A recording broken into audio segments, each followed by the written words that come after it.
Hi வணக்கம். உங்கள் ஆனந்த கண்மணி. ஆனந்த நாவல் கீதம் சேனலை சப்ஸ்கிரைப் பண்ணுங்கள். கூடவே பெல்லைக்கான ப்ரெஸ் பண்ணுங்கள். லைக் பண்ணுங்கள், கமெண்ட் பண்ணுங்கள், ஷேர் பண்ணுங்கள். வாங்க நாம் இப்போ கதை கேட்க போகலாமா?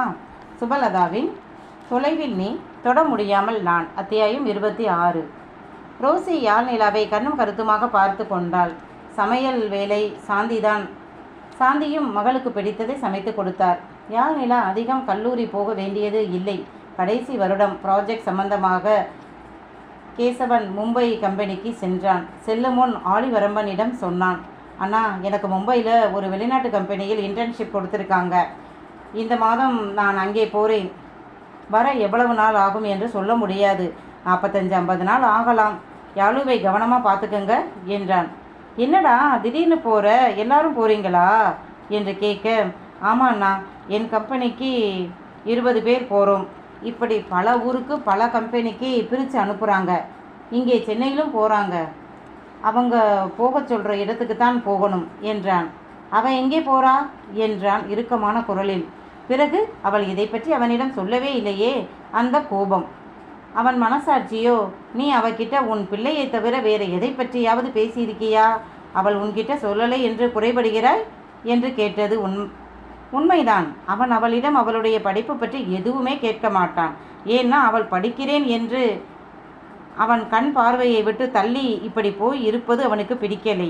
இங்கே வீட்டில் இருந்திருந்தால் நான் நிம்மதியாக பிள்ளை பற்றிய கவலை இல்லாமல் வேலை செய்வேன். இப்போ 24 மணி நேரமும் குழந்தை நல்லா இருக்கா என்று ரோசி கிட்ட கேட்க வேண்டியதாக இருக்குது.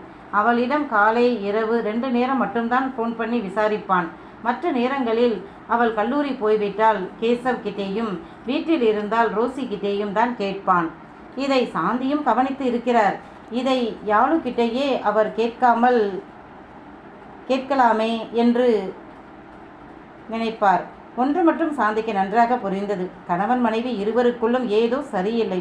யாழு படிப்பு என்று கணவனை கண்டுகொள்வதே இல்லை. அவரும் விலகி நின்றுதான் செய்கிறார். வெண்ணிலா சோம்பேறியாக குழந்தையை தூக்கி கொண்டு மாதத்தில் பாதி நாள் இங்கே இருந்தாலும் மணிக்கணக்காக இரவில் புருஷனுடன் பேசுவாள். அவரும் நேரம் கிடைக்கும்போது ஃபோன் பண்ணி பேசுவார். அவர்களுக்குள் ஒரு அந்யோன்யம் இருக்கும். அதனால் வெண்ணிலாவை பற்றி பயம் இல்லை. ஆனால் யாழுவின் நிலை அந்த கவலை வாட்டியது. அண்ணா அண்ணி என்று கேசவ் 4 முறை அண்ணா என்று கேசவ் 4 முறை கூப்பிட்ட பிறகே, சொல்லு, என்ன சொன்ன என்று கேட்க, நான் தான் சொல்லவே இல்லையே என்று நினைத்த கேசவிடம், அவள் எங்கே இன்டர்ன்ஷிப் பண்ணுறா? அமெரிக்காவில் என்றான் கேசவ். என்னது, அமெரிக்காவா என்று தூக்கி போட்டது ஆலிக்கு. ஆமாம் அண்ணா, யாழு 2nd இயரில் இருந்தே இன்டர்ன்ஷிப் பண்ணுறா. இப்போ அந்த கம்பெனியில் ப்ராஜெக்ட் பண்ணுறா என்றான். அப்போ இவ அமெரிக்கா போகணுமா என்றான் சலிப்பான குரலில். பாவம், அவனும் தான் என்ன செய்வான்? வயிற்றில் இருக்கும் அவன் பிள்ளைக்காக அவ கூட பின்னாடியே போய்கிட்டே இருந்தால் அவன் தொழில் செய்வது எப்படி? என்னதான் நியாயமான நேர்மையான வேலையாட்கள் இருந்தாலும் அவனுடைய கவனமும் பார்வையும் இருந்தால்தானே நல்லது. பிள்ளைக்காக என்று இவளுக்கு எவ்வளவுதான் வளைந்து கொடுத்து போவது என்றுதான் சலித்து போனான். நான் டிபார்ட்மெண்ட்டில் கேட்டுட்டேன். யாழு இன்டர்ன்ஷிப் பண்ண எங்கேயும் போக வேண்டியது இல்லை. ஏன்னா ஆல்ரெடி யாழு ப்ராஜெக்ட் அந்த அமெரிக்க கம்பெனிக்கு பண்ணிக்கிட்டு இருக்கா என்று அவன் மேலே சொல்லும் முன், அவள் எங்கேயும் போக வேண்டியது இல்லையே, அது போதும். 7 மாத வயிற்றை தூக்கிக்கிட்டு அவள் அங்கே போகிறேன் இங்கே போகிறேன்னு கிளம்பினா இவளுக்கு பின்னாடியே திரிகிறதே எனக்கு பிளப்பா போச்சு போ என்றவன், சரி, பத்திரமா போயிட்டு வா. ஆமாம், போக வர தங்குற செலவு எல்லாம் நாம தான் செய்யணுமா என்று கேட்க, ஆமாம் அண்ணா, நாம தான் செய்யணும். சரி, ஏதாவது உதவி தேவைனா உடனே தயங்காமல் கேளு என்று ஃபோனை வைத்து விட்டான். அடுத்த நொடி அவன் அழைத்தது தம்பி யுகாவை தான். சொல்லுனே. கேசவ் இன்டர்ன்ஷிப் போவது பற்றி சொன்னவன், அங்கே உத்தேசமாக எவ்வளவு செலவு வரும்? பாவம்டா, நேசன் இருந்தவரை அவன் பார்த்துக்கிட்டான். இப்போ அவன் சிரமப்படுவான் என்று சொல்ல, என்ற யுகாவின் வருத்தத்தை புரிந்து கொண்ட ஆளி, வீடுடா, அவன் தலையெழுத்து அப்படி. 20 வருஷம் வாழ்ந்தாலும் எல்லாத்தையும் அனுபவித்து விட்டுத்தான் போயிருக்கான். என்ன, அப்பா 40 வயசில் போனார், இவன் 20 வயசில் போயிட்டான். அப்பாவுக்கு நாம் வாரிசாக இருந்தோம்.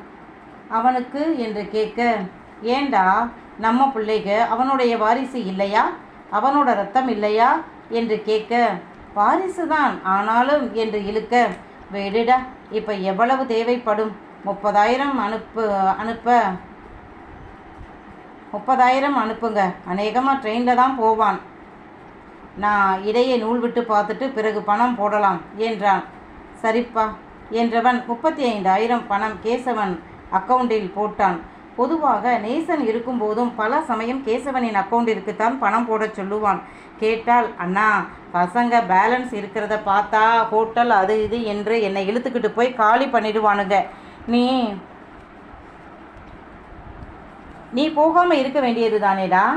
நான் வரலைனா ரொம்ப சந்தோஷம். நீ வந்தால் உன் மூஞ்சியை பார்த்து பார்த்து செலவு பண்ணணும். நீ இல்லைன்னா இன்னும் ஜாலி என்பார்கள். உன் சீக்ரெட் நம்பர் ஏன் சொல்கிற? போங்கண்ணா, இன்றைய காலத்தில் நம்மளோட ஒரு ஃபோன் போதும். நம்ம ஜாதகத்தையே தோண்டி எடுத்துருவானுங்க. அவனுங்க கம்ப்யூட்டர் பற்றி படிக்கிறவனுங்க. என் ஃபோனை எடுத்து என்ன வேண்டும்னாலும் பண்ணுவானுங்க. நானும் இல்லை, எங்களை மாதிரி தனியாக தங்கி இருக்கிற பசங்க எல்லார்கிட்டேயும் அப்படித்தான். பணம் இல்லைன்னா பேலன்ஸ் பார்த்துடுவானுங்க. அதனால் நீங்கள் கேசவ் கிட்ட போடுங்க என்பான். ஏண்டா, அப்போ அவன் ஃபோனை எடுக்க மாட்டானுங்களா? அவனுக்கு அக்கவுண்டே இல்லை. அவன் அம்மா பேரில் இருக்கும் அக்கவுண்டு தான். போடுங்க. அதற்கு நான் ஏடிஎம் கார்டு வாங்கி வச்சிருக்கிறேன். பாவம் அத்தை, கையில் கிடைக்கிறதே இவங்கிட்ட கொடுப்பாங்க. அதனால் அவனுக்கு அக்கவுண்டு இல்லை என்பான். ஒரு முறை கேசவ் ஃபோனை எடுத்து பேங்க் டீட்டெயில்ஸ் பார்த்தவன், இது யாருடா, குப்பம்மா என்று பசங்க கேட்க, என் அம்மாடா என்றான் கேசவ். என்னடா, மாத கணக்காக பணம் வரவு செலவே இல்லை. அப்படியே இருந்தாலும் கூட 1000-2000 தான் இருக்குது. அது என் அம்மா அக்கவுண்டு, எனக்கு அக்கவுண்டு இல்லை. அம்மா வரும்போது ஏதோ கொடுப்பாங்க, அப்புறம் நேசன் தான் எனக்கு செலவு பண்ணுவான் என்றான். நீ ஓசி கேஸாடா என்று அவனுங்க கேட்க, நான் என் மச்சாங்கிட்ட தாண்டா வாங்குகிறேன், நீங்கள் எல்லார்கிட்டையுமுள்ள கை நீட்டுறீங்க என்று சொல்ல ஒரே சண்டை. நான் தான் விலக்கி விட்டேன். அதிலிருந்து கேசவ் கிட்ட பணம் கேட்க மாட்டானுங்க. அதுதான், இனிமேல் அவன் அக்கவுண்டில் போடுங்க என்றான் நேசன். அதன் பிறகு பல முறை ஆளி அவனுக்கு பணம் போட்டு இருக்கிறான். பணம் வந்த மெசேஜ் பார்த்துட்டு, மச்சான் அண்ணா பணம் அனுப்பிட்டார் என்பான். ஏண்டா, நான் உனக்கு மச்சான், அவர் உனக்கு அண்ணனா? ஏண்டா முறையை மாத்துற? அடப்போடா, எனக்கு அவரை பார்த்தாலே பயம். எல்லாம் அண்ணா கிட்ட வாங்கின அடிதான் என்றான். நமட்டு சிரிப்பாக நேசன் சிரிக்க, சிரிடா, நல்லா சிரி. அடி வாங்கியவன் நான் தானே. கேசவனும் நேசனும் சிறு வயது நண்பர்கள். கிராமத்தில் அடுத்தடுத்த வீடுகள். கேசவன் அப்பா கரிமூட்டம் போடுவார். ஓரளவு நல்ல வருமானம் தான். கேசவனை புதிதாக திறந்த ஆங்கில பள்ளியில் அவன் அப்பா சேர்க்க, கேசவனும் அங்கேதான் படிப்பேன் என்று அழுது அடம்பிடிக்க சரி என்று சேர்த்து விட்டார்கள். அன்று முதல் நேசன் செய்யும் பல குறும்புகளில் மாட்டிக்கொண்டு அடி வாங்குவது கேசவ்தான். அவர்கள் ஊரில் உள்ள ஒரு தோட்டத்தில் மாங்காய் சீசனில் நிறைய மரத்தில் காய்க்கும். அது பச்சரிசி மாங்காய், இனிப்பாக இருக்கும். நேசனுக்கு ரொம்ப பிடிக்கும். வேண்டாம்டா, இந்த தோட்டத்துக்காரர் மோசமான ஆளு என்று சொன்னாலும் கேட்க மாட்டான். மரம் ஏறி பறித்து போடுவான். கேசவன் பொறுக்கி வைத்து கொள்வான்.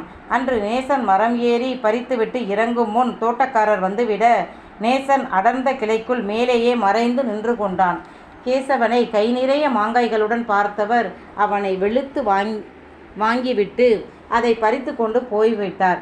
ஏண்டா நீ கீழே வரல என்று கேசவ் கேட்க, நீ தான் அடி வாங்கிட்ட, இனி நான் வந்தால் மட்டும் நீ வாங்கின அடி இல்லைன்னு போகுமா?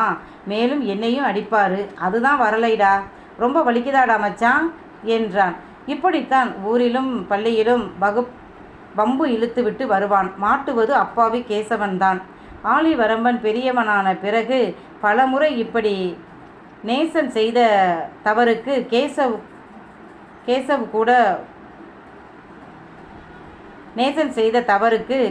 கூட போன பாவத்துக்கு அடிவாங்கி இருக்கான். சில சமயம் அண்ணனிடம் கேசவிற்கு தெரியுமே என்று சொல்லி மாட்டி விடுவான். ஆனால் எப்பவும் கேசவ் நண்பனை எத்தனை அடி வாங்கினாலும் விட்டு கொடுக்க மாட்டான். வளர்ந்த பிறகு தம்பியின் சேட்டையை புரிந்து கொண்ட ஆலி அதே சமயம் கேசவின் நட்பின் ஆழத்தையும் புரிந்து கொண்டான். வளர்ந்த பிறகும் கேசவிற்கு ஆலியின் மேல் இருந்த பயம் போகவில்லை. சிறு வயதிலிருந்து நேசனைப் போலவே அண்ணா என்று சொன்னது இன்று வரை மாறலை. சற்று நேரத்தில் எதேச்சையா மெசேஜை பார்த்த கேசவ் ஆலி பணம் அனுப்பி இருப்பதைக் கண்டு கண் கலங்கி போனான். அவருக்கு ஃபோன் பண்ணி, அண்ணா பணம் வேண்டாம் என்று சொல்வதற்குள் அவனுக்கு கண் கலங்கி விட்டது. அவன் மனநிலையை புரிந்து கொண்ட ஆலி, உன்னை நான் வேற்று மனிதனா நினைக்கலைடா. குப்பம்மா அத்தையை தொந்தரவு செய்யாதே. மாமா உடம்பு சரியில்லாதவர். நீ படித்து முடித்து நல்ல நிலைக்கு வரும் வரை என் பொறுப்புத்தான் என்றான். கேசவன் என்றால் நம்பிக்கையானவன். யாழ்நிலா எவ்வளவு கேட்டும் எதையும் சொல்லாதவன். எதற்காகவும் யாரையும் விட்டு கொடுக்க மாட்டான். ஏன் இத்தனை பயம் ஆலிமேல் இருந்தும் யாழ்நிலா காண கிடைக்காத பொக்கிஷம். ரொம்ப அறிவாளி, கொஞ்சம் வெகுளி, யார் சொன்னாலும் நம்பிவிடும் என்று அவளுக்கு அவன் கொடுத்த சர்டிஃபிகேட்டு தான் அவளை அவன் திருமணம் செய்து கொள்ள காரணம். சின்னவனாக இருந்தாலும் பொறுப்பானவன். ஒரு வழியாக கேசவ் இன்டர்ன்ஷிப்பை முடித்து மும்பை போய் வந்துவிட்டான். கடைசி செமஸ்டரில் ப்ராஜெக்ட் ரெடி பண்ணினார்கள். யாழ்நிலா முன்பே செய்து முடித்து விட்டாள். கேசவ் தான் சற்று தடுமாறினான். நன்றாக படிப்பவன் தான் என்றாலும் யாழ்நிலா அளவு இல்லை.